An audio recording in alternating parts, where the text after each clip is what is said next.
Yes, Prabhuji. So thank you everyone for joining. So far, I think we may get some more devotees to join in some time. The question or the topic to be covered for today would be given the festival, upcoming festival, the appearance day of Varaha Dev. So we'll be covering why the Lord had to take the incarnation of Varaha as a Boar incarnation in the related pastimes. So we're going to cover that. Yes, Raj. So thank you again for coming online. We are very grateful, fortunate that we have your kind association. Thank you again. So the appearance day of Varaha is coming on this Sunday. Yes. So we are going to celebrate this Varaha appearance day. So why, how is it the Lord is taking birth as an animal? Because the Lord, he can appear in any form he likes, Yes.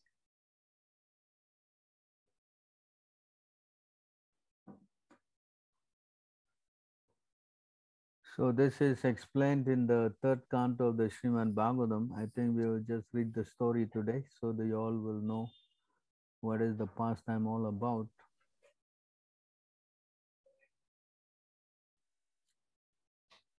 So we will go to that section there.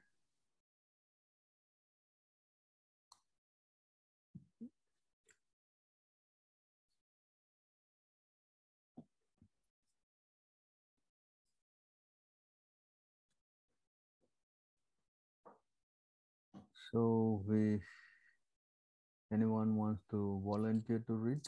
Yeah, Vrinda Mataji, please start. Hare Krishna. Hare Krishna Mataji.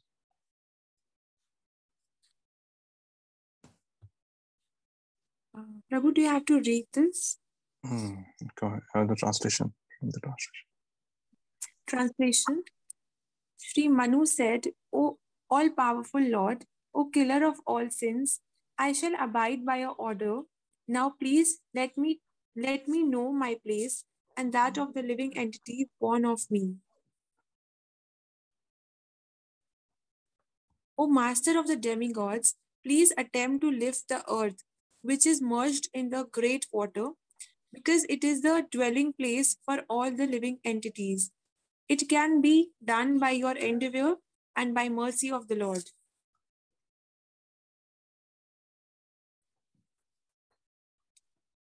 The great purport, the great water mentioned in this connection is the Garbhodaka ocean, which fills half of the universe.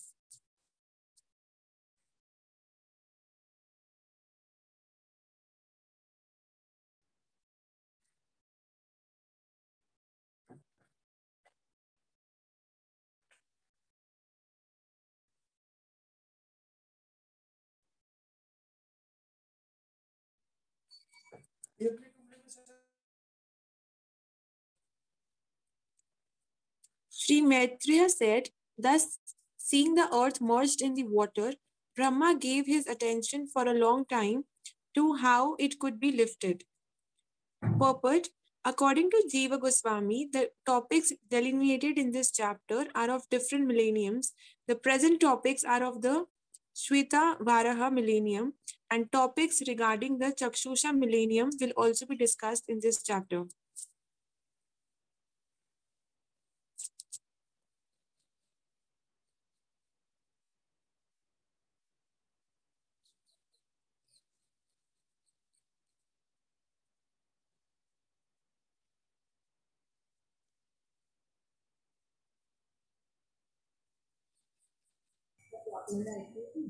Prabhu, we cannot hear you. I think you are on mute. So okay, there are two Varaha avatars. One that appeared in the Sesvatara Varaha, that is the time of Swayambhuva Manu, and then another one appeared again at Chaksusa millennium.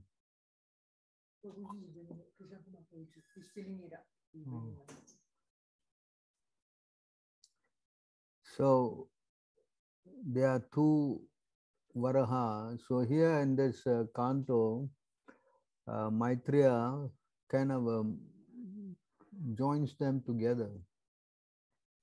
So you have to understand that, no?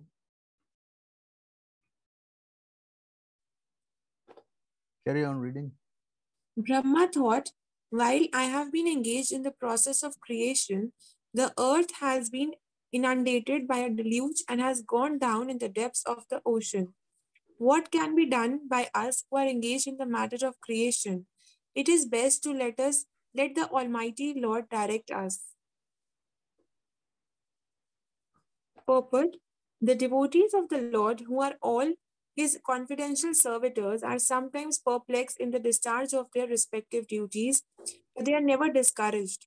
They have full faith in the Lord, and he paves the way for the smooth progress for the devotee's duty.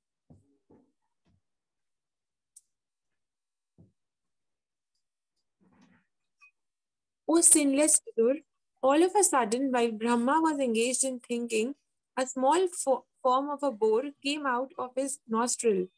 The measurement of the creature was not more than the upper portion of a thumb. So here, while Brahma was thinking, something came out of his nose, you know.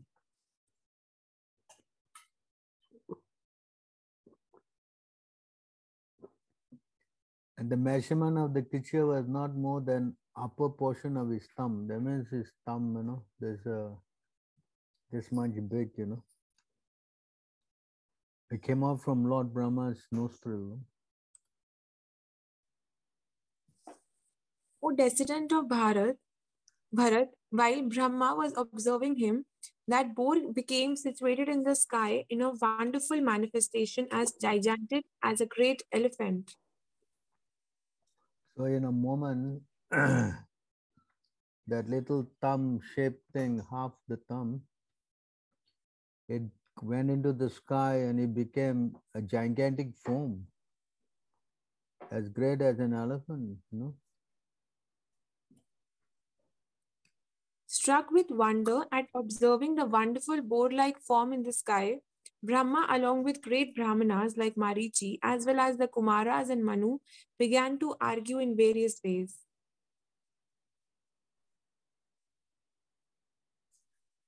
Lord Brahma said, "Is this some extraordinary entity pretending to be a boar? Or it is very wonderful that he has come from my nose." So this is how Varaha appeared, you know, it appeared from the nose of Lord Brahma. First of all, this boar was seen to be no bigger than the tip of a thumb, and within a moment he became as large as a boulder. My mind is perturbed. Is he the Supreme Personality of Godhead Vishnu? So Brahma was little surprised, you know, who is this, no? But still he could see, understand that he could be the Supreme Personality of Godhead, you know. Purport: since Brahma is the supermost person in the universe and he had never before experienced such a form, he could guess that the wonderful appearance of the boar was an incarnation of Vishnu.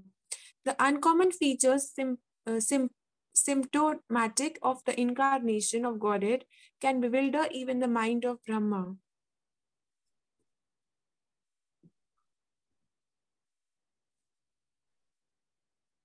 While Brahma was deliberating with his sons, the Supreme Personality of Godhead, Vishnu, rode tumultuously like a great mountain.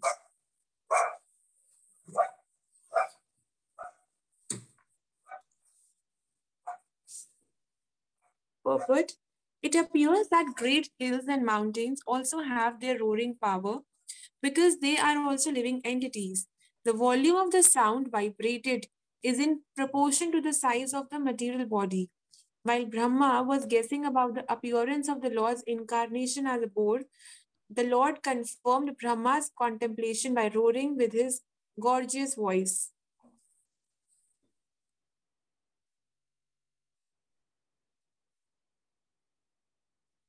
The omnipotent Supreme Personality of Godhead enlivened Brahma and the other highly elevated Brahmanas by roaring, by again roaring with his uncommon voice, which echoed in the all directions.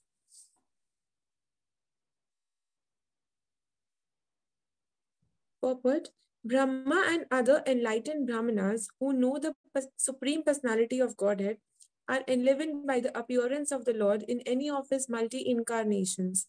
The appearance of the wonderful and gigantic incarnation of Vishnu as a mountain like Boar did not fill them with any kind of fear, although the Lord's resounding voice was tumultuous and echoed horribly in all directions as an open threat to all demons who might challenge his omnipotency.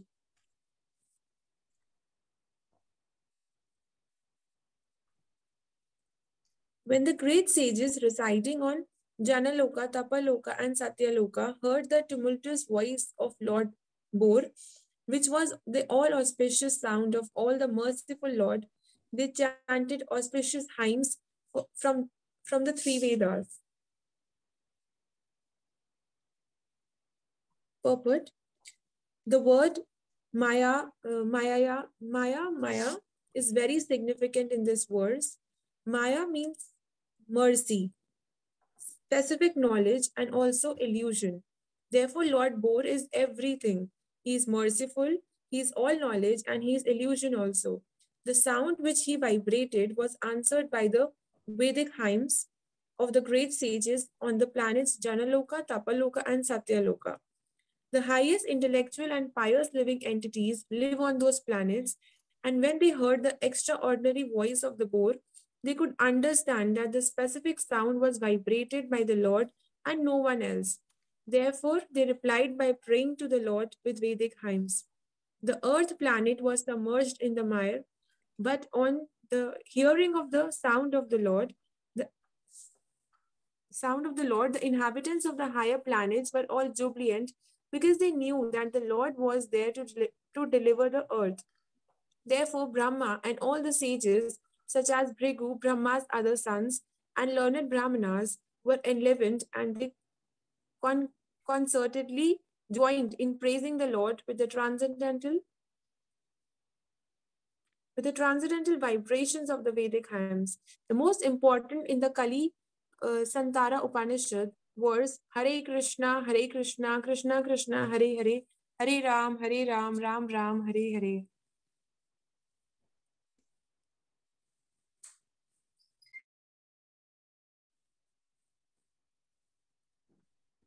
Playing like an elephant, he entered into the water after roaring again in reply to the Vedic prayers by the great devotees. The Lord is the object of all Vedic prayers, and thus he understood that the devotees' prayer were meant for him. Purport: the form of the Lord in any shape is always transcendental and full of knowledge and mercy. The Lord is the destroyer of all material contamination because his form is personified Vedic knowledge. All the Vedas worship the transcendental form of the Lord. In the Vedic mantras, the devotees request the Lord to remove the glaring effulgence because it covers its real face. That is a version of the Ishopanishad. The Lord has no material form, but his form is always understood in terms of the Vedas. The Vedas are said to be the breath of the Lord, and that breath was inhaled by Brahma, the original student of the Vedas. The breathing from the nostril of Brahma caused the appearance of Lord Boar, and therefore the Boar incarnation of the Lord is the personified Vedas. The glorification of the incarnation by the sages on the higher planets consisted of factual Vedic hymns. Whenever there is glorification of the Lord, it is to be understood that the Vedic mantras are being rightly vibrated. The Lord was the Lord was therefore pleased when such Vedic mantras were chanted, and to encourage his pure devotees, he rode once more and entered the water to rescue the submerged earth.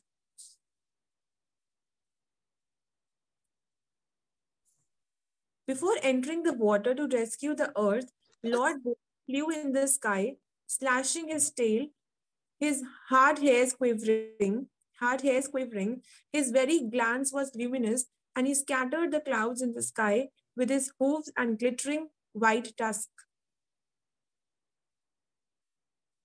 Purport: when the Lord is offered prayers by his devotees, the transcendental activities are described. Here are some of the transcendental features of Lord Boar. As the residents of the upper three planetary systems offer their prayers to the Lord, it is understood that his body expanded throughout the sky, beginning from the topmost planet Brahmaloka or Satyaloka. It is stated in the Brahma Samhita that his eyes are the sun and the moon. Therefore, his very glance over the sky was as illuminating as the sun or the moon. The Lord is described herein as Mahidraha, which means either a big mountain or the sustainer of the earth. In other words, the Lord's body was as big as and hard as the Himalayan mountains. Otherwise, was it possible that he kept the entire earth on the support of his white tusk? The poet Jayadev, a great devotee of the Lord, has sung of the incident in his prayers for the incarnations. Vas- Vasati Dashana Shikhare Dharani Tava Lagna Shashini Kalanka Kaleva Nimagna Keshava Drita Shukara Rupa Jaya Jagdisha Hare. All glories to Lord Keshav, Krishna, who appeared as the boar incarnation. The earth was held between his tusks, which appeared just like the scars on the moon.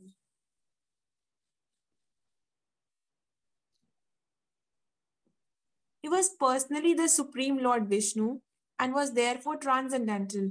Yet, because he had the body of a hog, he searched after the earth by smell. His tusks were fearful, and he glanced over the devotee Brahmanas engaged in offering prayers. Thus, he entered the water. Purport: we should always remember that although the body of a hog is material, the hog form of the Lord was not materially contaminated. It is not possible for an earthly hog to assume a gigantic form spreading throughout the sky, beginning from Satyalok. His body is always transcendental in all circumstances. Therefore, the assumption of the form of a boar is only his pastimes. His body is all Vedas or transcendental. But since he has assumed the form of a boar, he began to search out the earth by smelling, just like a hog. The Lord can perfectly play the part of any living entity. The gigantic feature of the boar was certainly very fearful for all non devotees, but to the pure devotees of the Lord, he was not at all fearful. On the contrary, he was so pleasingly glancing upon his devotees that all of them felt transcendental happiness. So you can see here, this is the difference, He took the form of a boar so that he could smell for the earth, because the boar always are digging the ground, for getting the root of the tree and all that, for those who are familiar with the boar's habits. And another thing is that the Lord was very happy when the devotees were doing prayers for him. And not only that, if he's some mundane boar, how they could feel happiness by seeing him. And the Lord was also feeling happy. So these pastimes all definitely remind us that the Lord is transcendental. In any form he takes, either he comes as half man, half lion, or he comes as a boar, or he comes as a fish, or he comes of a higher Sirsa, the horse incarnation. So there are many, many incarnations of the Lord. The Lord is always the Lord, even if he takes any of these forms, So the devotees can understand this, but the non-devotees, they cannot understand this.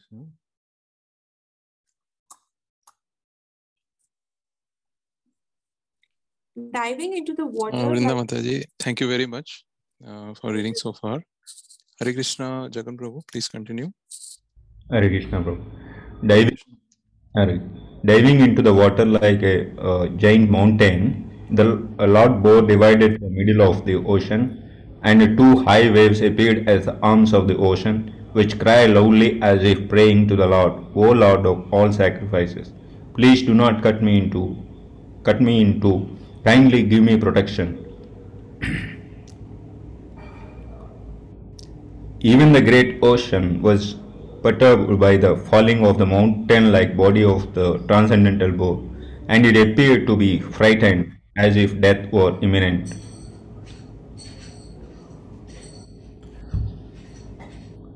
Lord Boar penetrated the water with his hooves, which were like sharp arrows, and found the limits of the ocean, although it was unlimited. He saw the earth, the resting place for all living beings, lying as it was in the beginning of creation, and he personally lifted it.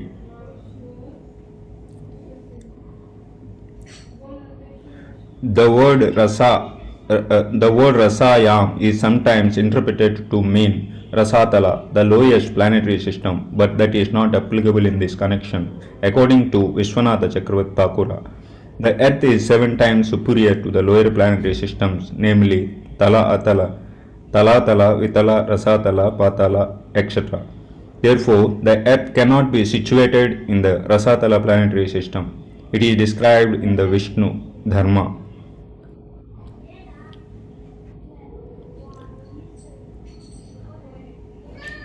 Therefore, Lord found the earth on the bottom of the Garbhodaka ocean, where the planets rest during the devastation at the end of Brahma's day.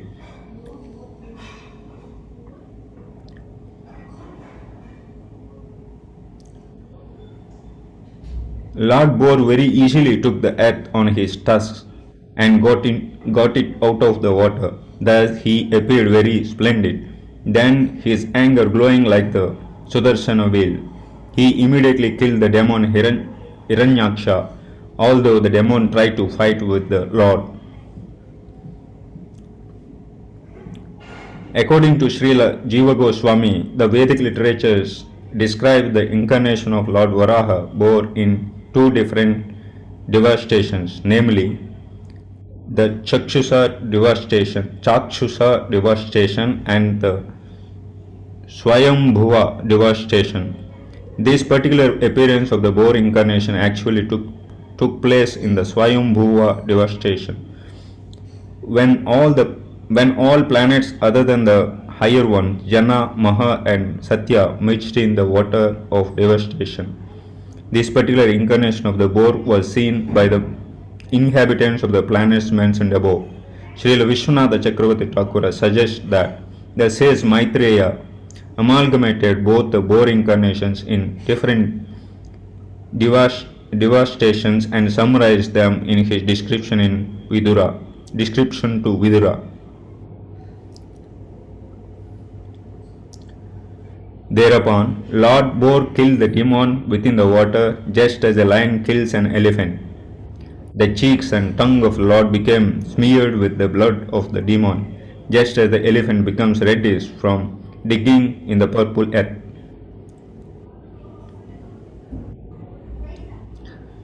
Then the Lord, playing like an elephant, suspended the earth on the edge of his curved white tusks.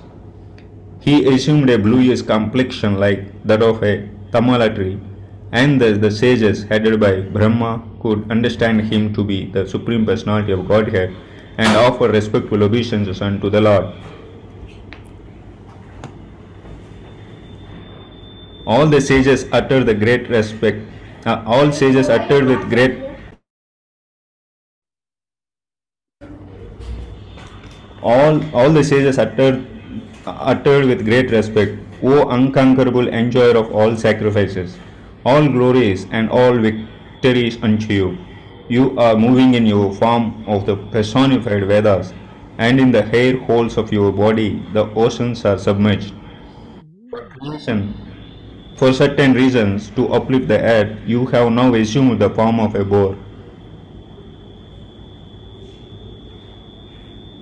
The Lord can assume any form he likes, and in all incarnations, he is the cause of all causes. Since his form is transcendental, he is always the Supreme Personality of Godhead, as he is in the causal ocean in the form of Mahavishnu. Innumerable universes are generated from the wholes of his bodily hairs, and thus his transcendental body is the Vedas personified. He is the enjoyer of all sacrifices, and he is the unconquerable supreme personality of Godhead. He is never to be misunderstood as someone other than the Supreme Lord because of his assuming the form of a boar to live the earth. That is the clear understanding of the sages and the great personalities like Brahma and other residents of the higher planetary systems.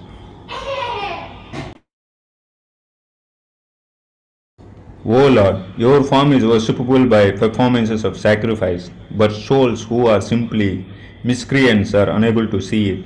All the Vedic hymns, Gayatri and others are in the touch of your skin.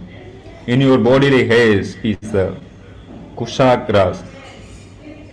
In your eyes is the clarified butter, and in your four legs are the four kinds of fruitive activities.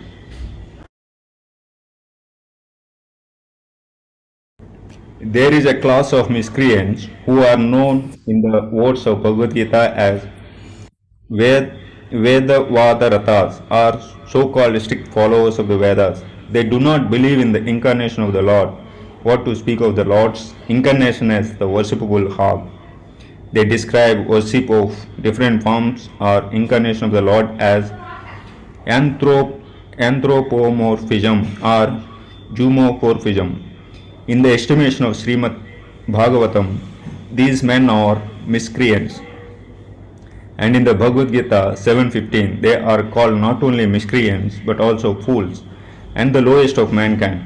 And it is said that their knowledge has been plundered by illusion due to their atheistic temperament. For such condemned persons, the Lord incarnation as the gigantic hog is invisible. These strict followers of the Vedas who despise the eternal forms of the Lord may know from Srimad Bhagavatam that such incarnations are personified forms of the Vedas. Lord, Lord Boar's skin, his eyes and his bodily hair holes are all described here as different parts of the Vedas. He is therefore the personified form of the Vedic hymns, especially the Gayatri Mantra.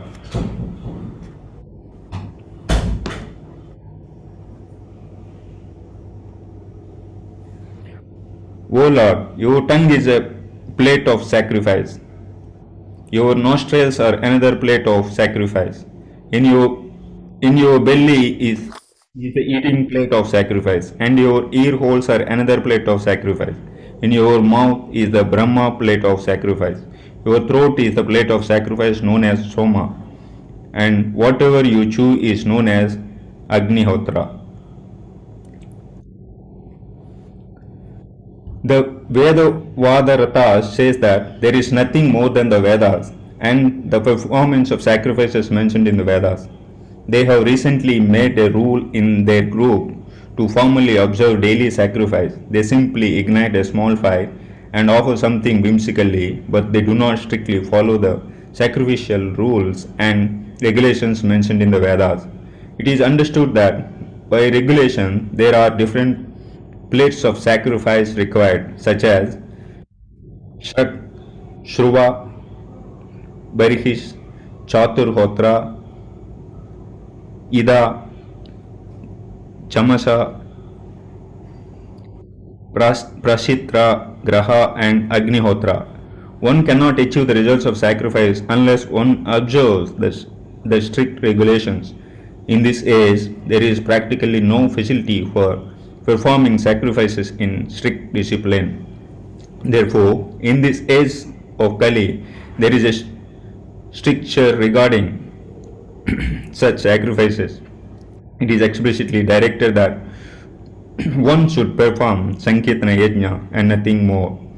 The incarnation of the Supreme Lord is Yajneswara, and unless one has respect for the incarnation of the Lord, one cannot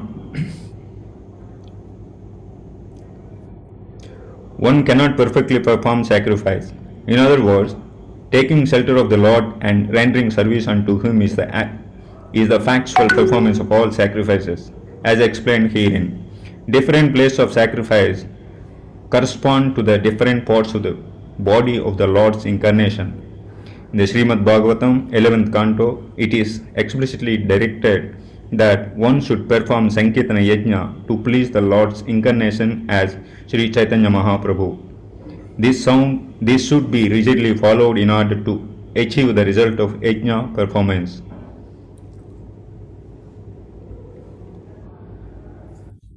Moreover, O Lord, your repeated appearances are the desire for all kinds of initiation. Your neck is a place for three desires, and your tusks are the result of initiation and the end of all desires. Your tongue is the activities prior to initiation. Your head is the fire without sacrifice as well as the fire of worship, and your living forces are the aggregate of all desires. O Lord, your semen is the sacrifice called Soma Yajna. Your growth is the ritualistic performances of the morning. Your skin and touch sensations are the 7 elements of the Agnistoma sacrifice. Your bodily joints are symbols of various other sacrifices performed over 12 days. Therefore, you are the object of all sacrifices called Soma and Asoma, and you are bound by yajnas only. There are 7 kinds of routine yajnas performed by all followers of Vedic rituals, and they are called Agnistoma, Atyagnistoma, Ukta, Sodashi, Vajpeya, Atiratra, and Aptoriyama. Anyone performing such yajnas regularly is said to be situated with the Lord. But anyone who is in contact with the Supreme Lord by discharging devotional service is understood to have performed all different varieties of yajnas. O Lord, you are the Supreme Personality of Godhead and are worshipable by universal prayers, Vedic hymns, and sacrificial ingredients. We offer our obeisances unto you. You can be realized by the pure mind, free from all visible and invisible material contamination. We offer our respectful obeisances to you as the Supreme Spiritual Master of Knowledge in devotional service.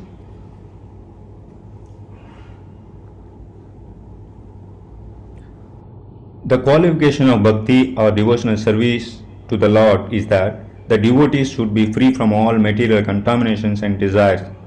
This freedom is called vairagya or renunciation of material desires. One who engages in devotional service to the Lord according to the regulative principles is automatically freed from material desires, and in that pure state of mind one can realize the Supreme Personality of Godhead. The Personality of Godhead, being situated in everyone's heart, instructs the devotee regarding pure devotional service so that he may ultimately achieve the association of the Lord. This is confirmed in Bhagavad Gita 10:10.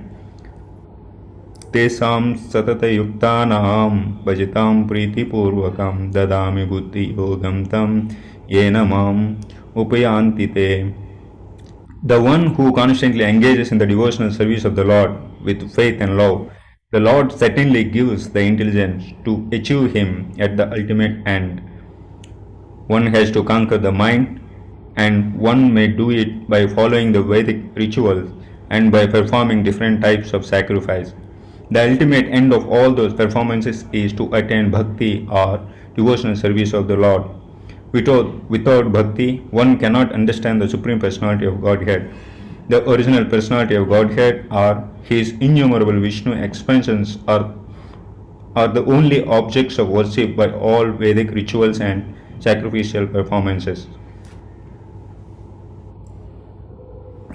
O lifter of the earth with its mountains, which you have lifted with your tusk, is situated as beautifully as a lotus flower, with leaves sustained by the tusk of an infuriated elephant just coming out of the water.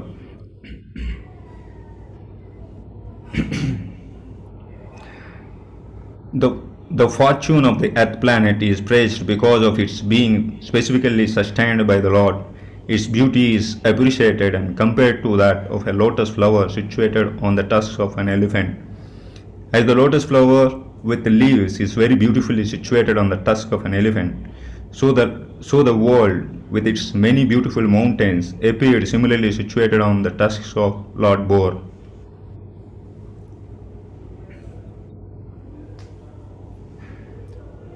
O Lord, as the peaks of great mountains become beautiful when decorated with cloud, your transcendental body has become beautiful because of your lifting the earth on the edge of your tusks.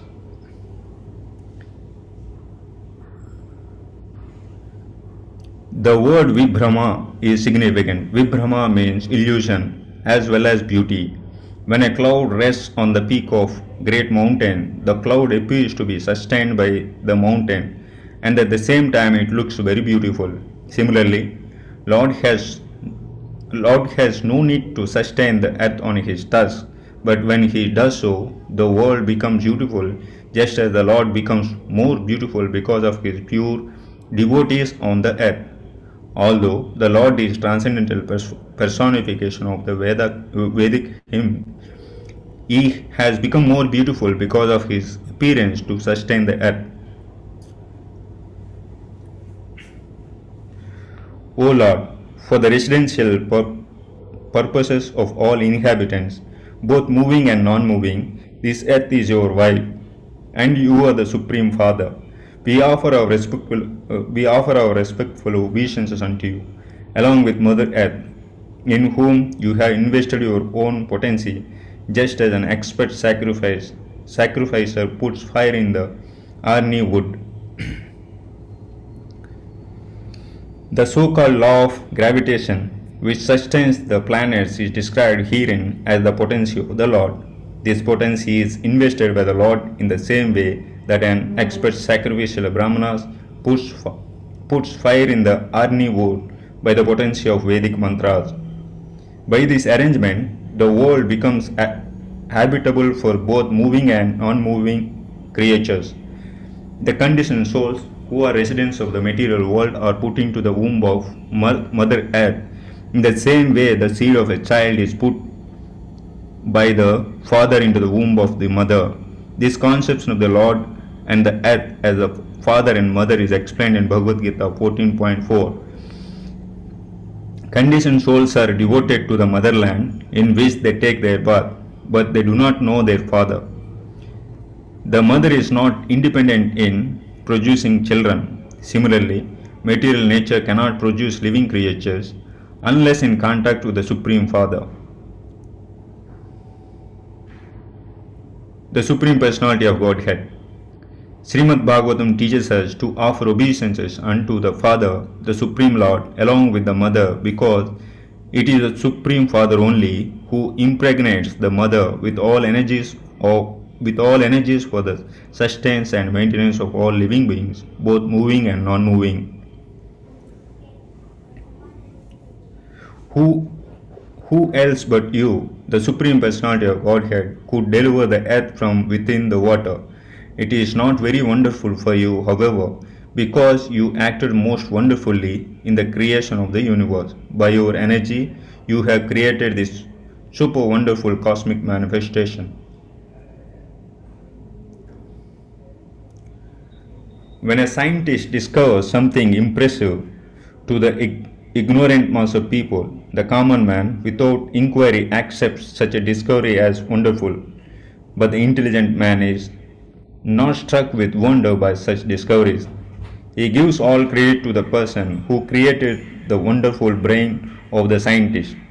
A common man is also struck with wonder by the wonderful action of material nature, and he gives all credit to the cosmic manifestation without inquiring into the brain behind it.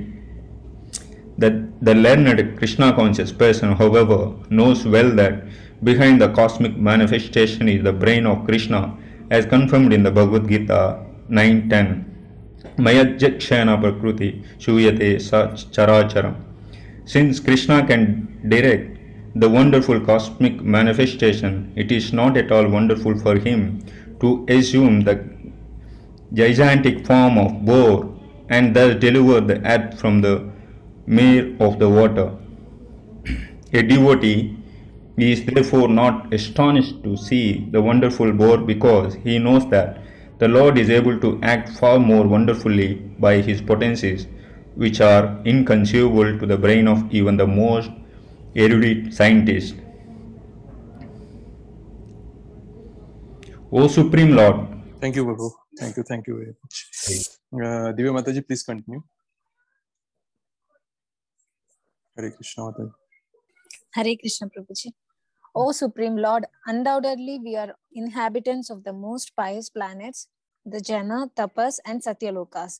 But still we have been purified by the drops of water sprinkled from your shoulder hairs by the shaking of your body. Ordinarily, the body of a hog is considered impure, but one should not consider that the hog incarnation assumed by the Lord is also impure. That form of the Lord is personified Vedas and is transcendental. The inhabitants of the Jana, Tapas, and Satyalokas are the most pious incarnations in the material world. But because those planets are situated in the material world, there are so many material impurities there also. Therefore, when the drops of water from the tips of the Lord's shoulder hairs were sprinkled upon the bodies of the inhabitants of the higher planets, they felt purified. The Ganges water is pure because of its emanating from the toe of the Lord. And there is no difference between the water emanating from the toe and that from the tips of the hair on the shoulder of the Lord Boar. They are both absolute and transcendental.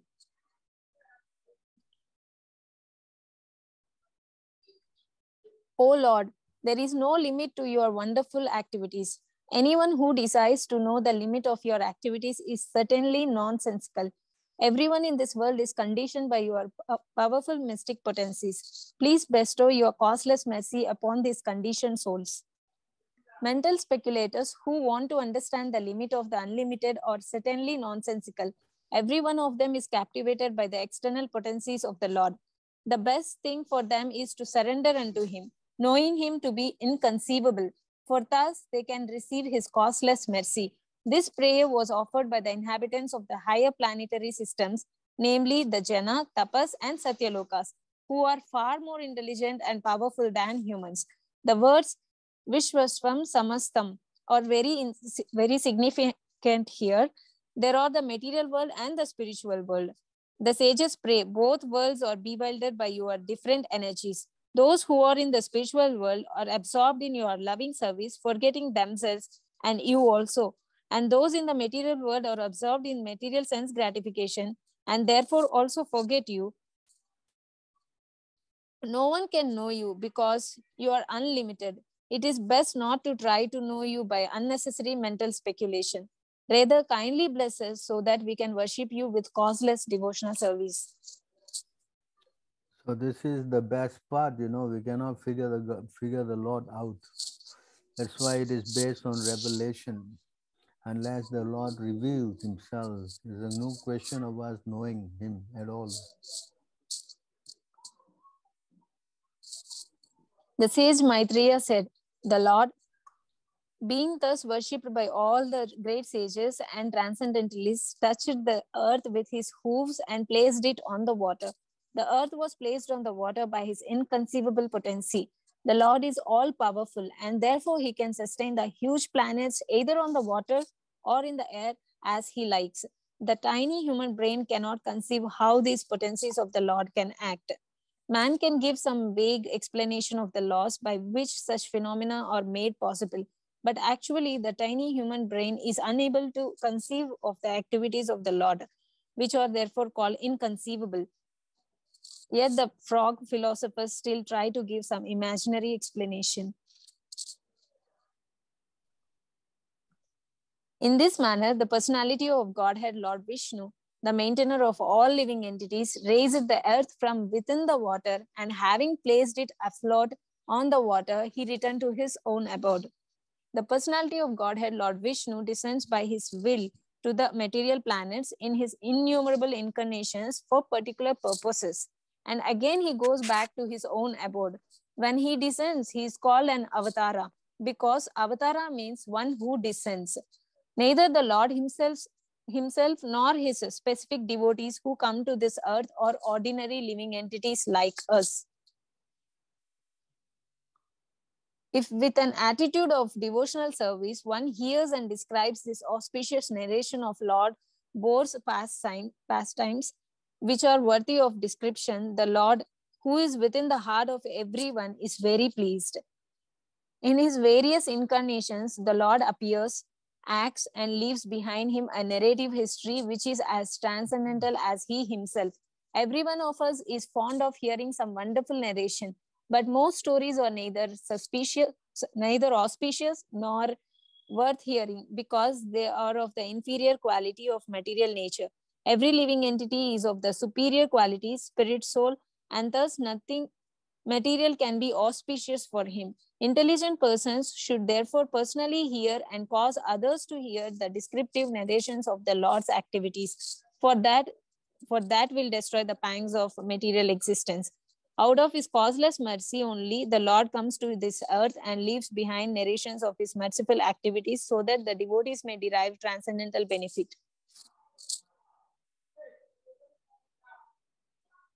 Nothing remains unachieved when the Supreme Personality of Godhead is pleased with someone. By transcendental achievement, one understands everything else to be insignificant.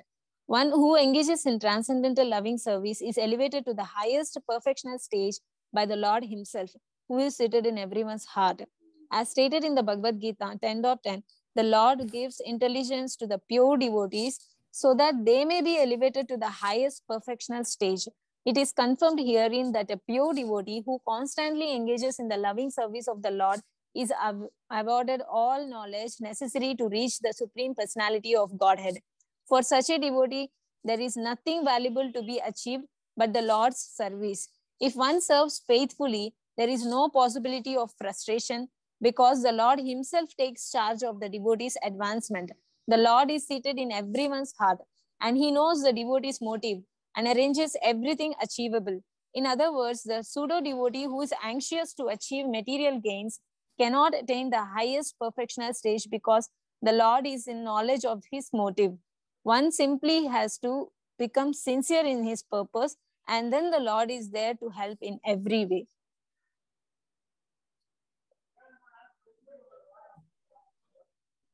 Who other than one who is not a human being can exist in this world and not be interested in the ultimate goal of life? Who can refuse the nectar of narrations about the personality of Godhead's activities, which by itself can deliver one from all material pangs? The narration of the activities of the personality of Godhead is like a constant flow of nectar. No one can refuse to drink such nectar except one who is not a human being. Devotional service to the Lord is the highest goal of life for every human being, and such devotional service begins with hearing about the transcendental activities of the personality of Godhead. Only an animal or a man who is almost an animal in behavior can refuse to take an interest in hearing the transcendental message of the Lord. There are many books of stories and histories in the world, but except for the narrations of the topics of the Supreme Personality of Godhead, none are capable of diminishing the burden of material pangs. Therefore, one who is serious about eliminating material existence must chant and hear narrations of the transcendental activities of the personality of Godhead. Otherwise, one must be compared to the non-humans. So you can see here, if someone is not interested, then he is on this category, in behavior. Only such person will be not interested in hearing about the Lord. So this ends the chapter 13. So then it goes on to ask question how this person's, Hiranyaksha came about. And then he also will describe the fighting that is going to happen in detail. So you can read. Sukadeva Goswami said, after hearing from the great sage Maitreya about the Lord's incarnation as Varaha, Vidura had taken a vow, begged him with folded hands to please narrate further transcendental activities of the Lord, since he, Vidura, did not yet feel satisfied. Sri Vidura said, O chief amongst the great sages, I have heard by disciplic succession that Hiranyaksha, the original demon, was slain by the same form of sacrifices, the personality of Godhead, Lord Boar. As referred to previously, the Boar incarnation was manifested in 2 millenniums, namely Swayambhuva and Chakshusa. In both millenniums, there was a Boar incarnation of the Lord, but in the Swayambhuva millennium, he lifted the earth from within the water of the universe, whereas in the Chakshusha millennium, he killed the first demon, Hiranyaksha. In the Swayambhuva millennium, he assumed the color white, and in the Chakshusha millennium, he assumed the color red. Vidura had already heard about one of them, and he proposed to hear about the other. The 2 different Boar incarnations described are the one Supreme Personality of Godhead. What was the reason, O Brahmana, for the fight between the demon king and Lord Boar while the Lord was lifting the earth as his pastime? My mind has become very inquisitive, and therefore I am not satiated by hearing the narration of the Lord's appearance. Please, therefore, speak more and more to a devotee who is faithful. One who is actually faithful and inquisitive is qualified to hear the transcendental pastimes of the appearance and disappearance of the Supreme Personality of Godhead. Vidura was a suitable candidate to receive such transcendental messages. The great sage Maitreya said, O warrior, the inquiry made by you is just befitting a devotee because it concerns the incarnation of the personality of Godhead. He is the source of liberation from the chain of birth and death for all those who are otherwise destined to die. The great sage Maitreya addressed Vidura as a warrior, not only because Vidura belonged to the Kuru family, but because he was anxious to hear about the chivalrous activities of the Lord in his incarnations of Varaha and Nrisimha. Because the inquiries concerned the Lord, they were perfectly befitting a devotee. A devotee has no taste for hearing anything mundane. There are many topics of mundane warfare, but a devotee is not inclined to hear them. The topics of the warfare in which the Lord engages do not concern the war of death, but the war against the chain of Maya, which obliges one to accept repeated birth and death. In other words, one who takes delight in hearing the war topics of the Lord is relieved from the chains of birth and death. Foolish people are suspicious of Krishna's taking part in the battle of Kurukshetra, not knowing that his taking part ensured liberation for all who were present on the battlefield. It is said by Bhishma Deva that all who were present on the battlefield of Kurukshetra attained their original spiritual existences after death. Therefore, hearing the war topics of the Lord is as good as any other devotional service. By hearing these topics from the sage Narada, the son of King Uttanapada Dhruva was enlightened regarding the personality of Godhead, and he ascended to the abode of the Lord, placing his feet on the head of death. While quitting his body, Maharaja Dhruva, the son of King Uttanapada, was attended by personalities like Sunanda and others who received him in the kingdom of God. He left this world at an early age as a young boy. Although he had attained the throne of his father and had several children of his own, because he was due to quit this world, death was waiting for him. He did not care for death, however, and even with his present body, he boarded a spiritual airplane and went directly to the planet of Vishnu because of his association with the great sage Narada, who had spoken to him the narration of the pastimes of the Lord. This history of the fight between the Lord as a boar and the demon Hiranyaksha was heard by me in a year long ago, as it was described by the foremost of the demigods, Brahma, when he was questioned by the other demigods. Diti, daughter of Daksha, being afflicted with sex desire, begged her husband Kashyapa, the son of Marichi, to have intercourse with her in the evening in order to beget a child. The sun was setting and the sage was sitting in trance after offering oblations to the Supreme Personality of Godhead Vishnu, whose tongue is the sacrificial fire. Fire is considered to be the tongue of the personality of Godhead, Vishnu, and oblations of grains and clarified butter offered to the fire or thus accepted by him. That is the principle of all sacrifices, of which Lord Vishnu is the master. In other words, the satisfaction of Lord Vishnu includes the satisfaction of all demigods and other living beings. In that place, the beautiful Diti expressed her desire. O learned one, Cupid is taking his arrows and distressing me forcibly as a mad elephant troubles a banana tree. Beautiful Diti, seeing her husband absorbed in trance, began to speak loudly, not attempting to attract him by bodily expressions.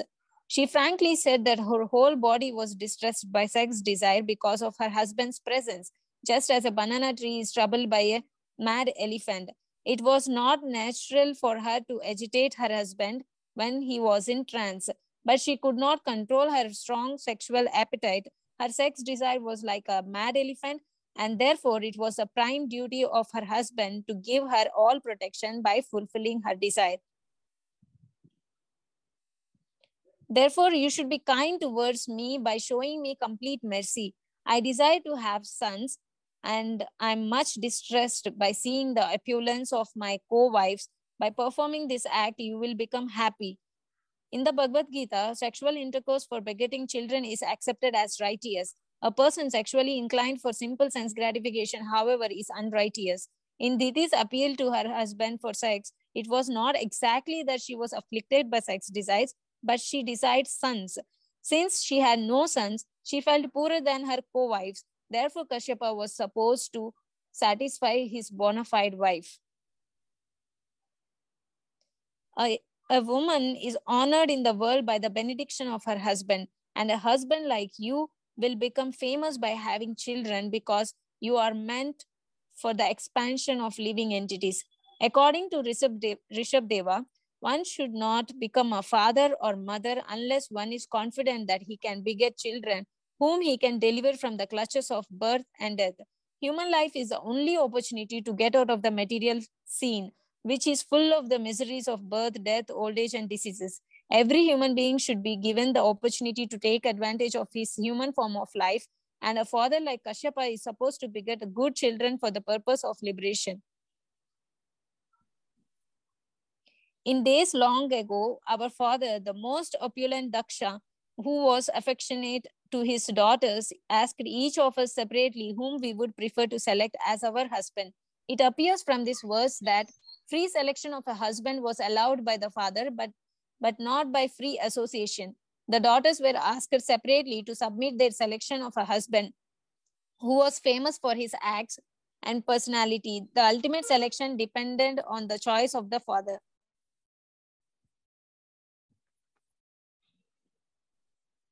Our well-wishing father, Daksha, after knowing our intentions, handed over 13 of his daughters unto you, and since then we have all been faithful. Generally, the daughters were too shy to express their opinions before their father, but the father would accept the daughter's intentions through someone else, such as a grandmother to whom the grandchildren had free access. King Daksha collected the opinions of his daughters and thus handed over 13 to Kashyapa.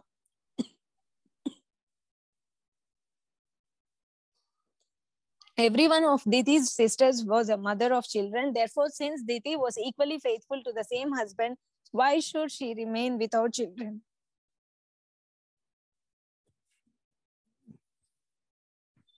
O lotus-eyed one, kindly bless me by fulfilling my desire. The pleas of someone in distress who approaches a great person should never go in vain. Diti knew well that her request might be rejected because of the untimely situation, but she pleaded that when there is an emergency or a distressful condition, there is no consideration of time or situation. O hero Vidura, Diti, being thus afflicted by the contamination of lust and therefore poor and talkative, was specified by the son of Marichi with suitable words. When a man or woman is afflicted... Thank you. Thank you very much. Hare Krishna, Prabhuji. Reading so far. Anandi Mataji, if you want, please continue. Okay, bro. Hare Krishna. Hare Krishna. When a man or woman is afflicted by the lust of sex desire, it is to be understood as sinful contamination. Kashyapa was engaged in his spiritual activities, but he did not have sufficient strength to refuse his wife, who was thus afflicted. He could have refused her with strong words expressing impossibility, but he was not as spiritually strong as Vidura. Vidura is addressed here as a hero because no one is stronger in self-control than a devotee of the Lord. It appears that Kashyapa was already inclined to have sexual enjoyment with his wife, and because he was not a strong man, he tried to dissuade her only with pacifying words. O afflicted one, I shall forthwith gratify whatever desire is dear to you. For who else but you is the source of the three perfections of liberation. The three perfections of liberation are religiosity, economic development, and sense gratification. For a conditioned soul, the wife is considered to be the source of liberation because she offers her service to the husband for his ultimate liberation. Conditional material existence is based on sense gratification. And if someone has the good fortune to get a good wife, he is helped by the wife in all respects. If one is disturbed in his conditional life, he becomes more and more entangled in material contamination. A faithful wife is supposed to cooperate with her husband in fulfilling all material desires so that he can then become comfortable and execute spiritual activities for the perfection of life. If, however, the husband is progressive in spiritual advancement, the wife undoubtedly shares in his activities, and thus both the wife and the husband profit in spiritual perfection. It is essential, therefore, that girls as well as boys be trained to discharge spiritual duties so that at the time of cooperation, both will be benefited. The training of the boy is brahmacharya and the training of the girl is chastity. A faithful wife and spiritually trained brahmachari are good combination for advancement of the human mission.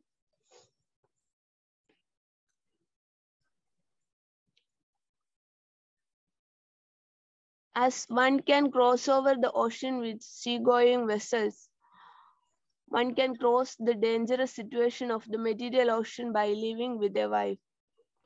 There are 4 spiritual orders for cooperation in the endeavor for liberation from material existence. The orders of Brahmacharya or pious student life, household life with a wife, retired life, and renounced life all depend for successful advancement on the householder who lives with a wife. This cooperation is essential for the proper functioning of the institution of the 4 social orders and the 4 spiritual orders of life. This Vedic Varnashrama system is generally known as the caste system. The man who lives with a wife has a great responsibility in maintaining the members of the other spiritual orders, the brahmacharis, vanaprasthas, and sannyasis. Except for the grihasthas or the householders, everyone is supposed to engage in the spiritual advancement of life. And therefore, the brahmachari, the vanaprastha, and the sannyasi have very little time to earn a livelihood. They therefore collect alms from the grihasthas, and thus they secure the bare necessities of life and cultivate spiritual understanding. By helping the other 3 sections of society cultivate spiritual values, the householder also makes advancement in spiritual life. Ultimately, every member of society automatically becomes spiritually advanced and easily crosses the ocean of nations. O respectful one, a wife is so helpful that she is called the better half of a man's body because of her sharing in all auspicious activities. A man can move without anxiety, entrusting all responsibilities to his wife. By the Vedic injunction, the wife is accepted as the better half of a man's body because she is said to be responsible for discharging half of the duties of the husband. A family man has a responsibility to perform 5 kinds of sacrifices called Panchayajna in order to get relief from the reactions to all kinds of unavoidable sinful activities performed in the course of his affairs. When a man becomes qualitatively like the cats and dogs, he forgets his duties in cultivating spiritual values, and thus he accepts his wife as a sense gratificatory agent. When the wife is accepted as a sense gratificatory agent, personal sense gratification, there is disruption or divorce. But when husband and wife aim at spiritual advancement by mutual cooperation, there is no consideration of personal beauty or disruption of so-called love. In the material world, there is no question of love. Marriage is actually a duty performed in mutual cooperation as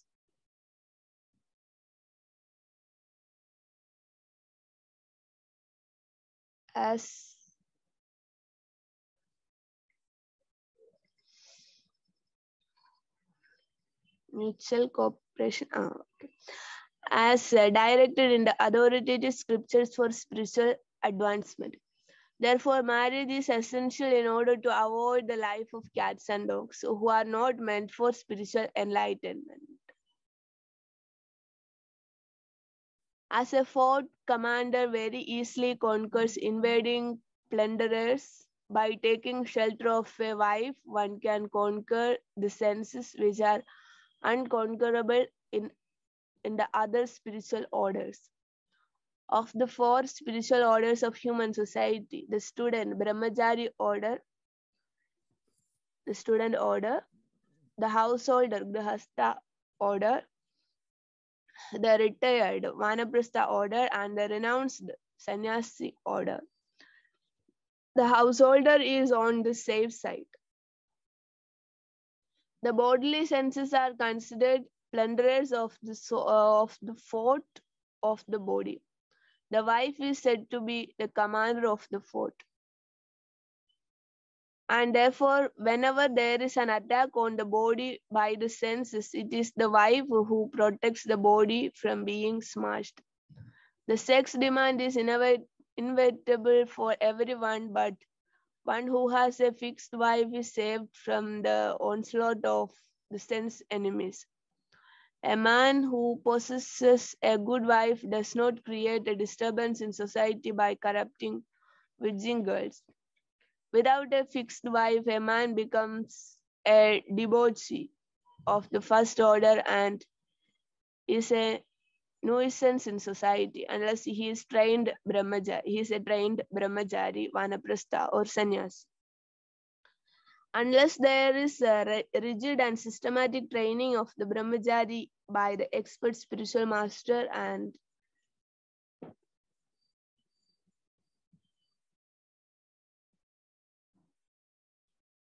unless the student is obedient, it is sure that the so-called brahmachari will fall prey to the attack of sex. There are so many instances of fall down, even for great yogis like Vishwamitra. A grihastha is saved, however, because of his faithful wife. Sex life is the cause of material bondage, and therefore it is prohibited in 3 ashramas and is allowed only in the grihastha ashrama. The grihastha is responsible for producing first quality brahmacharis, vanaprasthas, and sannyasis. O queen of the home, we are not able to act like you, nor could we nor could we repay you for what you have done. Even if we worked for our entire life or even after death, to repay you is not possible, even for those who are admirers of personal qualities. So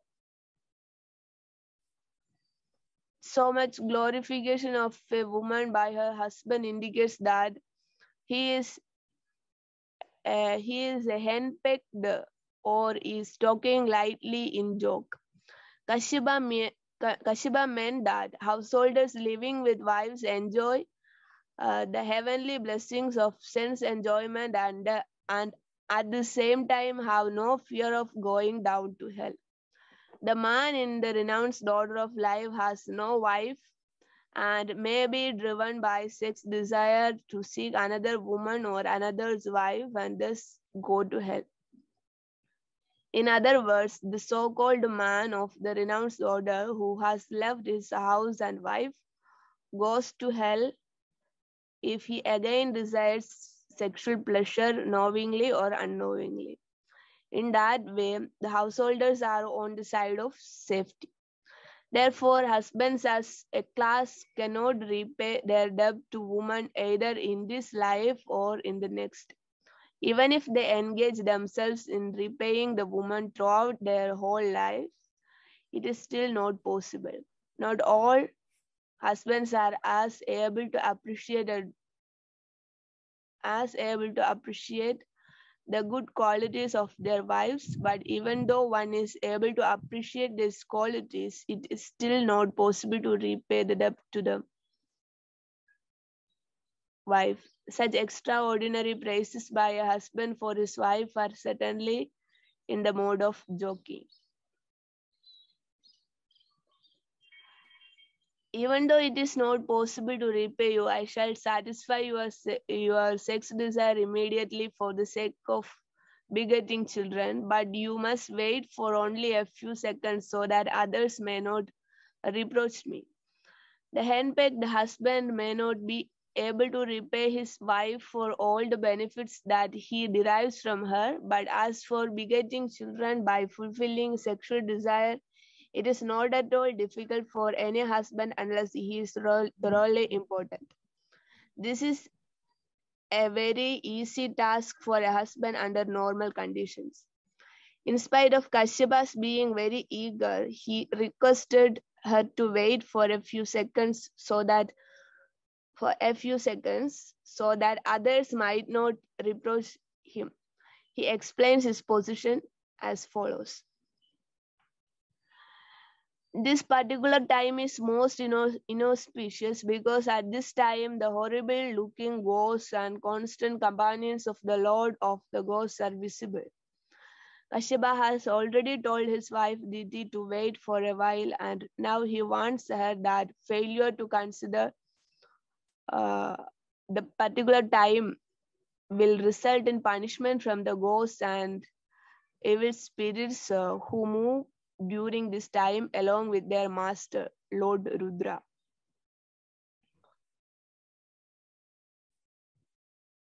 Lord Shiva, the king of the ghosts, sitting on the back of his bull carrier, travels at this time accompanied by ghosts who follow him for their welfare. Lord Shiva or Rudra is the king of the ghosts. Ghostly characters worship Lord Shiva to be gradually guided toward a path of self-realization. Mayavadi philosophers are mostly worshippers of Lord Shiva, and Sripada Shankaracharya is considered to be the incarnation of Lord Shiva for preaching godlessness to the Mayavadi philosophers. Ghosts are bereft of a physical body because their grievously sinful acts such as suicide. The last resort of the ghostly characters in human society is to take shelter of suicide, either material or spiritual. Material suicide causes loss of the physical body, and spiritual suicide causes loss of the individual identity. Mayavadi philosophers desire to lose their individuality and merge into the impersonal spiritual Brahmajyoti existence. Lord Shiva, being very kind to the ghosts, sees that they get physical bodies despite being condemned. He places them into the wombs of women who indulge in sexual intercourse regardless of the restrictions on time and circumstance. Kashyapa wanted to impress this fact upon Didi so that she might wait for a while.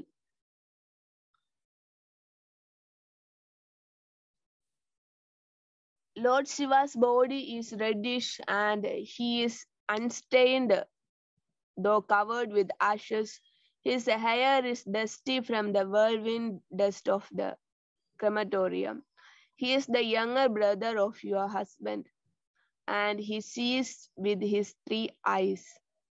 Lord Shiva is not an ordinary living entity, nor is he in the category of Vishnu or the Supreme Personality of Godhead. He is far more powerful than any living entity up to the standard of Brahma, yet he is not on an equal level with Vishnu. Since he is almost like Lord Vishnu, Shiva can see past, present, and future.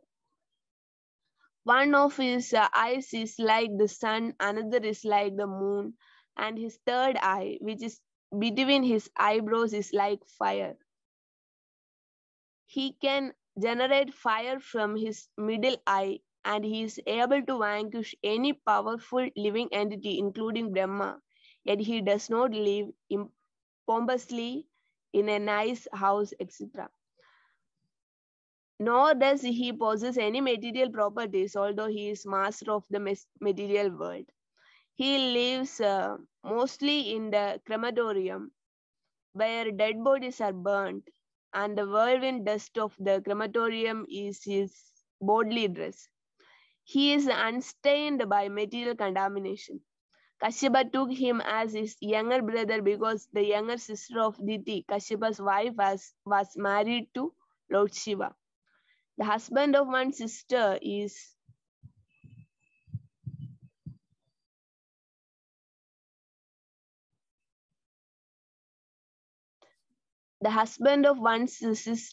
considered one's brother. By that social relationship, Lord Shiva happened to be the younger brother of Kashyapa. Kashyapa warned his wife that because Lord Shiva would see their sex indulgence, the time was not appropriate. Diti might argue that they would enjoy sex life in a private place, but Kashyapa reminded her that Lord Shiva has 3 eyes called the sun, moon, and fire, and one cannot escape his vigilance any more than one can escape Vishnu. Although seen by the police, a criminal is sometimes not immediately punished. The police wait for the proper time to apprehend him. The forbidden time for sexual intercourse would be noted by Lord Shiva, and Diti would meet with proper punishment by giving birth to a child of ghostly character or a godless impersonalist. Kashyapa foresaw this, and thus he warned his wife Diti.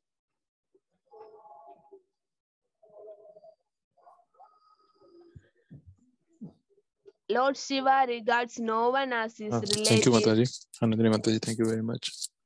Okay. Satvika Mataji, you can please continue.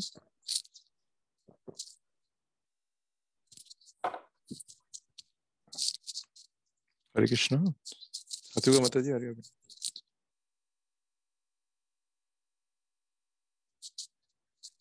Okay. Pratima. Pratima. Hare Krishna, Prabhu. Hare Krishna. Yeah, please continue. Lord Shiva regards no one as his relative, yet there is no one who is not connected with him. He does not regard anyone as very favorable or abominable. We respectfully worship the remnant of his footsteps, and we vow to accept what is rejected by him. Purport. Kashyapa informed his wife that just because Lord Shiva happened to be his brother-in-law, that should not encourage her in her offense towards him. Kashyapa warned her that actually Lord Shiva is not connected with anyone, nor in anyone his enemy. Since he is one of the three controllers of the universal affairs, he is equal to everyone. His greatness is incomparable because he is a great devotee of the Supreme Personality of Godhead. It is said that among all the devotees of the Personality of Godhead, Lord Shiva is the greatest. Thus, the remnant of foodstuff left by him are accepted by other devotees as Mahaprasada or great spiritual foodstuff. The remnant of foodstuff offered to Lord Krishna are called prasada, but when the same prasada is eaten by a great devotee like Lord Shiva, it is called Mahaprasada. Lord Shiva is so great that he doesn't care for the material prosperity for which every one of us is so eager. Pravati, who is the powerful material nature personified, is under his full control as his wife, yet he doesn't use her even to build a residential house. He prefers to remain without shelter, and his great wife also agrees to live with him humbly. People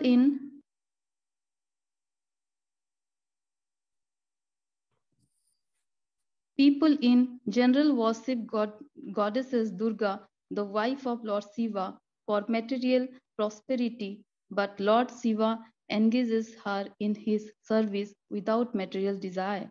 He simply advises his great wife that of all kinds of worship, the worship of Vishnu is the highest, and the greater than that is the worship of a great devotee or anything in relation with Vishnu.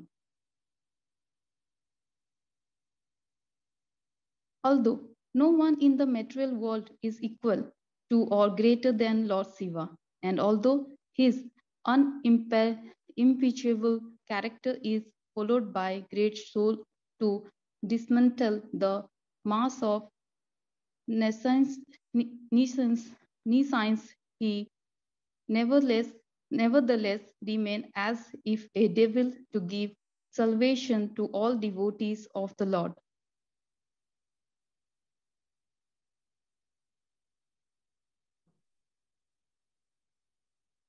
Unfortunately, foolish persons, not knowingly that Lord Shiva is engaged in his own self, laugh at him.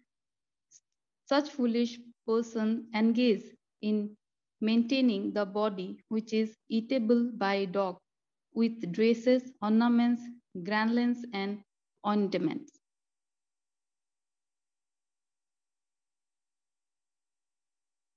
Demigods like Brahma also followed the religious rites observed by him. He is the controller of the material energy, which causes the creation of the material world. He is great, and therefore his devilish characteristics are simply imitation. So, okay, this sin that Diti then has a relationship with Kashyapa, and as a result, sorry, Prabhu, to interrupt you. There's some the mic needs to be adjusted. The volume needs to be enhanced. Mine is not loud enough, huh? Yeah. Okay, let me see the setting.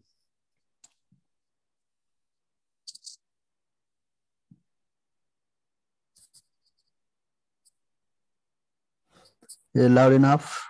Yes, perfect. Okay.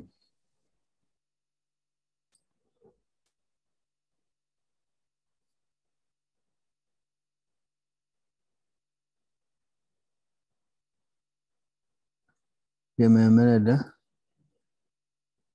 Sure, bro. Okay. So now we are running short of time, so I just kind of summarize the subject. So here we go, that Lord Shiva, time that they copulate, and as a result, two demons were born, Hiranyaksha and Hiranyakashipu. So these two demons, they were harassing everyone in the world. I guess you know Hiranyakashipu, the father of Prahlad Maharaj. And Hiranyaksha, he was actually, roaming around to get some person to fight with him. And because he was so powerful, nobody fought with him. And finally, the Lord, appeared as Varaha. Just now we read that he comes as Varaha to fight with him. So we're going to go to that section where he kind of fights with him.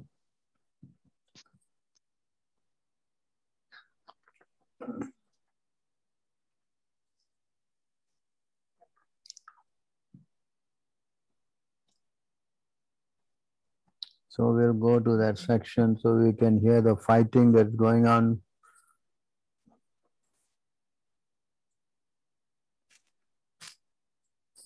We have much time, but we'll read this on. So here,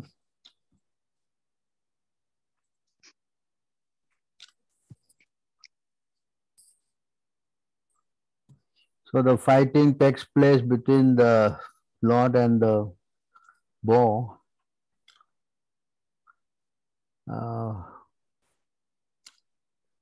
Time is short.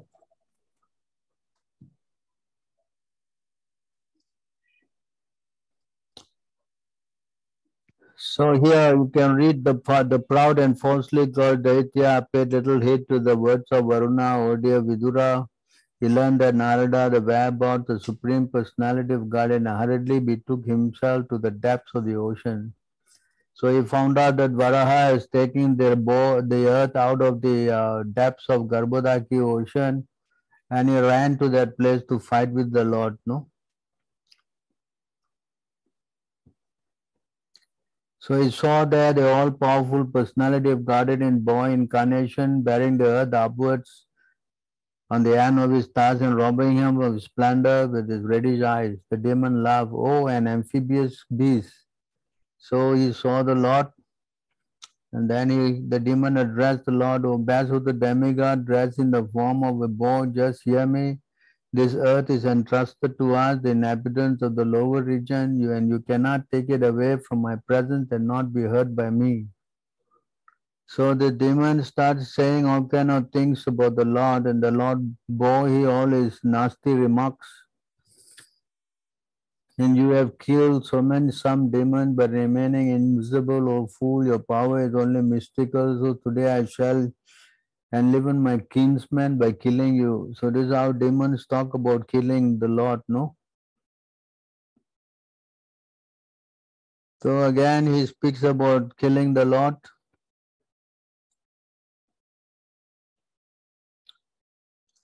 And in this way, although the Lord was pained by the sharp-like abusive words of the demon, he bore the pain by seeing that the earth on the knees, on the ends of his stars was frightened. He rose out of the water just as an elephant emerges with his female companion when assailed by an alligator. So then he brought the earth out first. The demon who had golden hair on his head and fearful task gave chase to the Lord while he was rising from the water, even as an alligator which is an elephant.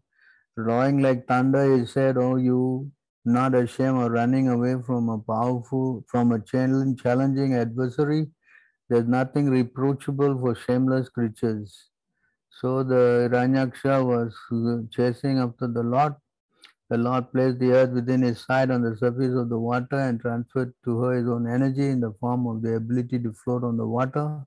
While the enemy stood looking on, Brahma, the creator of the universe, extolled the Lord, and the other demigods rained flowers on him. So after placing the Lord on the water, the demon who had a wealth of ornaments, bangles, and beautiful golden armor on his body chased the Lord from behind with great mace. The Lord tolerated his piercing ill words, but in order to reply to him, expressed his terrible anger. So the Lord replied The personality of Godhead said, indeed, we are creatures of the jungle and we are searching for after hunting dogs like you, who is freed from the entanglement of death, has no one who is freed from the entanglement of death has no fear from loose talk in which you are indulging, for you are bound up by the laws of death. So here they certainly started to get ready to fight. Certainly we have stolen the charge of inhabiting the Rasatala and have lost all shame. Although bitten by a powerful mage, I still stay here in the water for some time because having created enmity with a powerful enemy, I now have no place to go.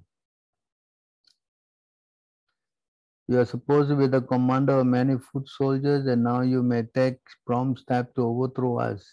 Give up your foolish talk and wipe out the scares of your kith and kin by slaying us. Though one may be proud, yet he does not deserve a seat in an assembly if he fails to fulfill his promised word. Maitreya said, the demon being thus challenged by the personality of God had been angry and agitated. He trembled in anger like a challenged cobra. He sang diligently, all his senses shaken by wrath. The demon quickly sprang upon the Lord and dealt him with a blow with his powerful mace. The Lord, however, by moving slightly aside, dodged the violent mace blow aimed at his breast by the enemy, just as an accomplished yogi would elude death. The personality of Godhead now exhibiting his anger and rushed to meet the demon who bit his lip in rage, took up his mace and again began to repeatedly brandishing it about.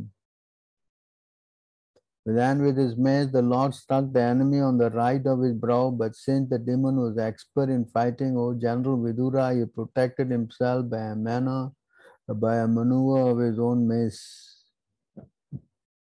In this way, the demon, Haryaksha, and the Lord, the personality of Godhead, struck each other with their huge maces, each enraged and seeking his own victory. There were keen rivalry between the two combatants. Both had sustained injuries on their bodies with the blows of each other's pointed maces, and each grew more and more enraged on the smell of blood on his person. In their eagerness to win, they performed maneuvers of various kinds, and their contest looked like an encounter between two forcible bulls for the sake of a cow. O descendant of Kuru, Brahma, the most independent demigod of the universe, accompanied by his followers, came to see the terrible fight for the sake of the world between the demon and the personality of Godhead who appeared in the form of a boar. After arriving at the place of combat, Brahma, the leader of thousands of sages and transcendently, saw that the demon who had attained such unprecedented power that no one could fight with him. Brahma then addressed Narayana, who was assuming the form of a boar for the first time. Lord Brahma said, my dear Lord, this demon has proved to be a constant pinprick to the demigod, the brahmanas, the cows, and innocent persons who are spotless and always dependent upon worshipping your lotus feet. He has become a source of fear by unnecessarily harassing them. Since he has attained a boon from me, he has become a demon, always searching for proper combatant, wandering all over the universe for their infamous purpose. The Lord Brahma continued, my dear Lord, there is no need to play with this serpentine demon. He is always very skilled in conjuring tricks and is arrogant, self-sufficient, and most wicked. Brahma continued, my dear Lord, you are infallible. Please kill this sinful demon before the demonic hour arrives and he presents another formidable approach favorable to him. You can kill him by your internal potency without doubt. Lord, the darkest evening which covers the world is fast approaching. Since you are the soul of all souls, kindly kill him and win victory for the demigods. Auspicious period known as Abhijit, which is most fortunate for victory, commences at midday and has all but passed. Therefore, in the interest of your friends, please dispose of this formidable foe quickly. This demon, luckily for us, has come of his own accord to you. Is that ordained by you? Therefore, exhibit in your ways, kill him in the duel, and establish the world in peace.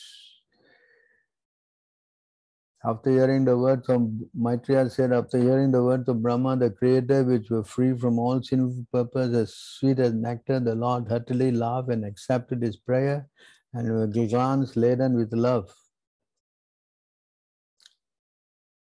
The Lord, who had appeared from the nostril of Brahma, sprang and aimed his mace at the chin of the enemy, the Hiranyaksha demon, who was stalking fearlessly before him. Struck by the demon's mace, however, the Lord's mace slipped from his hand and looked splendid as it fell down wheeling. This was miraculous, for the mace was blazing wonderfully. Even though the demon had an excellent opportunity to strike his unarmed foe without obstruction, he respected the law of single combat and thereby kindling the fury of the Supreme Lord. As the Lord's mace fell onto the ground and a cry of alarm rose from the witnessing crowd of gods and rishis, the personality of God had acknowledged the demon's love for righteousness and therefore invoked his Sudarshan disc. As the disc began to revolve in the Lord's hand, and the Lord, contented at close quarters with the chief of his Vaikuntha attendants who had been born as Hiranyaksha, a wild son or deity, there issued from every direction strange expression uttered by those who were witnessing from airplanes. They had no knowledge of the Lord's reality, and they cried, "May victory attend you, pray, dispatch him, play no more with him." And the demon saw the personality of Godhead, who had eyes like the lotus petals, standing in position before him, armed with his Sudarshan dish, his senses overpowered by indignation. He began to hiss like a serpent, and he bit his lip in great resentment. The demon, who had fearful task, said that the personality of Godhead, as though to burn him, springing into the air, he aimed his mace at the Lord, exclaiming at the same time, "You are slain." O saintly Vidura, while his enemy looked on the Lord in his boar form, the enjoyer of all of sacrificial offering, playfully knocked down the mace with his left foot, even as it came upon him with the force of a tempest.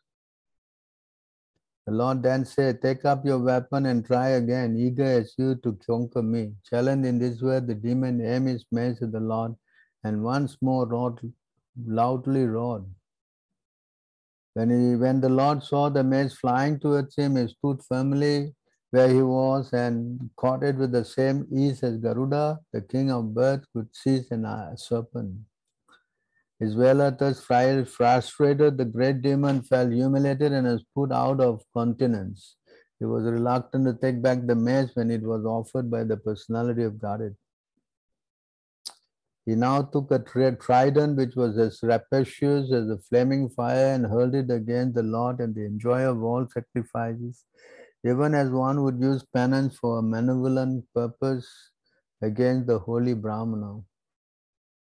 Hurled by the mighty demon with all his strength, the flying trident shone brightly in the sky. The personality of God had, however, tore it into pieces with his disc, Sudarshan, which had a sharp edged rim, even as Indra cut off a wing of Garuda. The demon was enraged when his trident was cut to pieces by the disc of the personality of Godhead. He therefore advanced toward the Lord and, roaring aloud, struck his hard fist against the Lord's broad chest, which bore the mark of Srivatsa. Then he went out of sight. Hit in this manner by the demon, O Vidura, the Lord, who had appeared as the first boar, did not feel the least quacking in any part of his body, any more than an elephant would when struck with the wreath of flowers. The demon, however, employed many conjuring tricks against the personality of Godhead, who is the Lord of Yogamaya. At the sight of this, people were filled with alarm and thought that the dissolution of the universe was near. Fierce winds began to blow from all directions, spreading darkness occasioned by dust, hail, and hailstorms. Stones came in volleys from every corner, as if thrown by machine guns. So the machine guns are not invented only now. The luminaries in outer space disappeared to the skies, being overcast with masses of clouds which were accompanied by lightning and thunder. The sky rained past hair, blood, stool, urine, and bones. Our swindlers Vidura, mountain discharge weapons of various kinds, and naked demonesses armed with trident appear with their hair hanging loose. Cruel and savage slogans were uttered by a host of ruffian yaksas and rakshasas who all either marched on foot or rode on the horses, elephants, or chariots. The Lord, the personal enjoyer of all sacrifice, now discharged his beloved Sudarshan, which was capable of dispersing the magical forces displaced by the demon. At that very moment, a shudder suddenly ran through the heart of Diti, the mother of Hiranyaksha. She recalled the word to her husband Kasipa, and blood flowed from her breast. And when the demon saw his magical forces dispelled, he once again came into the presence. The personality of guarded Kesava, and full of rage, tried to embrace him within his arm to crush him. But to his great amazement, he found the Lord standing outside the circle of his arms. The demon now began to strike the Lord with his hard fist, but Lord Ajokshaja slapped him in the root of the ear, even as Indra, the Lord of Marut, hit the demon Vrata. Thus, though struck indifferently by the Lord, the conqueror of all, the demon's body began to wheel. His eyeballs bulged out of their sockets, his arms and legs broken, his hair on his head scattered. He fell down dead, like a gigantic tree uprooted by the wind. Aja, Brahma, and others arrived on the spot to see the fearful tasked demon lying on the ground, biting his lip. The glow of his face was yet unfaded, and Brahma, admiring, said, "Oh, who could meet such blessed death?" Brahma continued, "He was struck by a forefoot of the Lord, whom yogis seeking freedom from their unwrinkled material bodies meditate upon in seclusion and mystic trance. While gazing on his countenance, the scratched jewel of demon sun has cast off his mortal coil. These two personal assistants of the Supreme Lord, having been cursed, have been destined to take birth in demonic families. After a few such births, they will return to their own positions." Demigod addressed the Lord, "Obeisance unto you. You are the enjoyer of all sacrifice, and you assumed the form of a boar in pure goodness for the purpose of maintaining the world. Fortunately for us, the demon who was a torment to the world has been slain by you. We too, O Lord, are now at ease in devotion to your lotus feet." Saint Sri Maitreya continued, "After thus killing the most formidable demon Hiranyaksha, the Supreme Lord Hari, the origin of the boar species, returned to his own abode, where there is always an uninterrupted festival. The Lord was praised by all the demigods headed by Brahma." So this is the story of how Varaha, he came to lift up the earth and also kill the demon Hiranyaksha. And then after that, he returned to his abode. So we are going to celebrate his pastime on Sunday, where his appearance day, Varaha Dwadasi. Varaha Dwadasi, very auspicious day for the devotees. That the Lord is always, his festivals, he says here, uninterrupted festival. The word is used here. Akhanda Utsava. Akhanda Utsava, an uninterrupted festival. That means the festival is going on at every moment. But of course, here we are celebrating them and this part of the year. But the Lord is always having festivals. Every moment that's festival, uninterrupted, you know. So at least we are fortunate to be able to serve the Lord in this way. Especially the Lord is very pleased when we offer prayers to Him. And of course, in this form of Varaha, when he was shaking his body, his hair also fell. And those hair that fell, they turn into kusa grass and vasa grass. So that's why when we do puja, we stand on the kusa mat, you know. The grass, kusa grass is made into a mat and we stand on that mat. Very, very auspicious. So everything is very auspicious if it's understood well. So we like to stop here to end the chapter of understanding the Lord's descent as Varaha. So anybody have any questions?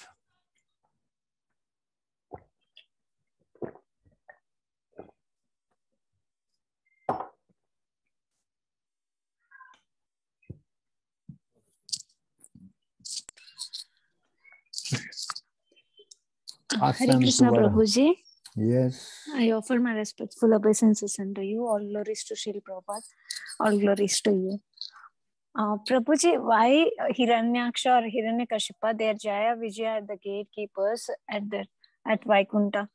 Means they are also with Vishnu all the time. Why did they got this? Like they have to become demons because they're devotees also. So I did not read the chapter on. Just now I stopped and I briefly explained. Okay. So if you go back to the canto 15, 16, 17, there the pastime is explained how Jaya and Vijay were cursed by the four Kumras and they have to fall down, you know, as demons. Actually, the Lord wanted them to come down to assist him in his pastimes fighting, you know. So the Lord will not fight with demons. He will only fight with only devotees. But the demon position is taken by the devotees, just like in a play, you know. Sometimes the devotee is acting like a demon in the drama, right? Yes. So the same way the Lord induces his devotees to come down and take up the roles of demon to enact the pastime with the Lord, you know. So they are not real demons. No, they just only became demon temporarily to help the Lord in his pastime because the Lord has to fight, no? Correct? Okay. So the Yes, Lord also has this fighting propensity. So in order to exercise his fighting propensity, he has some partners has to be there, no? Yes. But in Vaikunta, there is no, everyone is pure and also there how Lakshmi Narasimha Swami and will be there with lion face because No, in he the is... Vaikunta, there's no form of a lion. It's all four-handed form. Okay. You don't have a Varaha form in the Vaikunta. They're all four-handed forms, you know.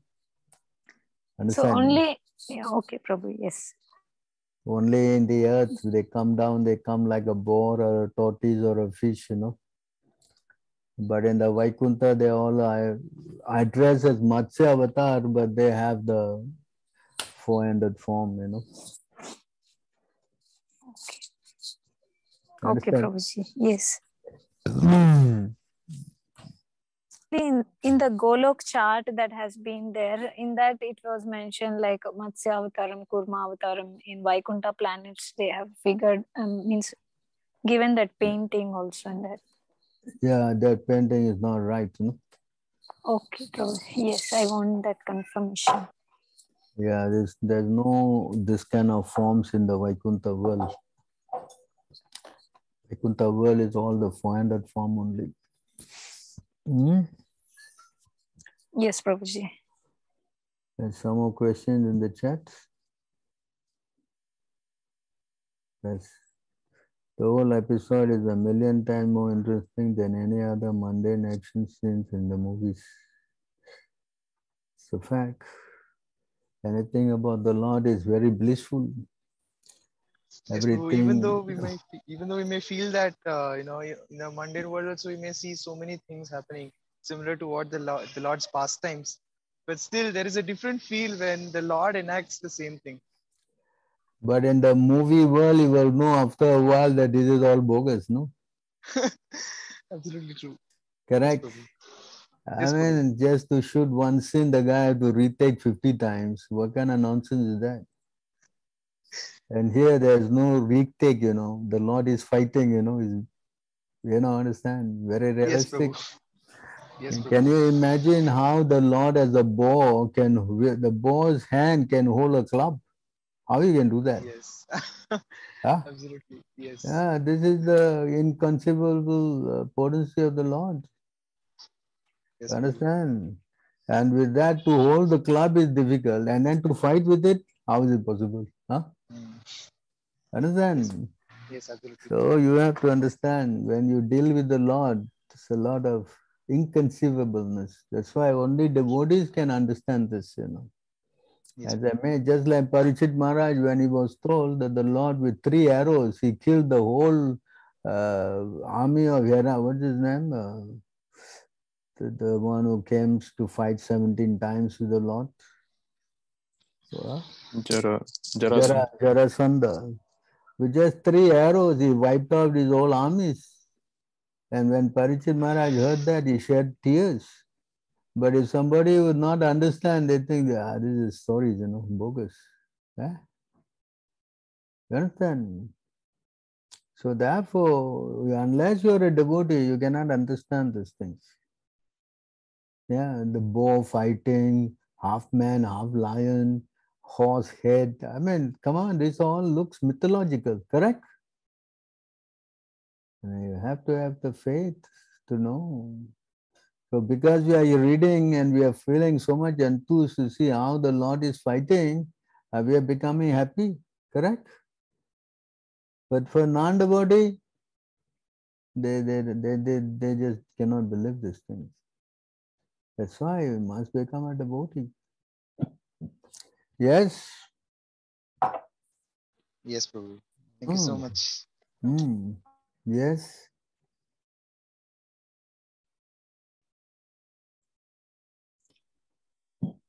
Anything else? Okay, so I guess we all have heard very nicely. I hope you will all celebrate the pastimes of the Lord very earnestly with all your heart and soul. And the Lord will be very pleased. Varaha especially, he is lifting up the earth to give a place to the living entities. I hope we all can pray, especially devotees who can help us to pray for a beautiful place for our Lordship, Sri Sri Radha Madan Mohan. We can have a permanent place. Yes? Yes, Prabhu. Okay, so thank you very much. All glories to all of you. Hare Krishna. All glories to Srila Prabhupada. Thank you, Prabhuji. Hare Krishna. Hare Krishna. Jai Thank you, Shri everybody. Prabhupada. Hare Krishna Prabhu. Hare Krishna, Prabhu. Thank you. Hare Krishna Prabhu.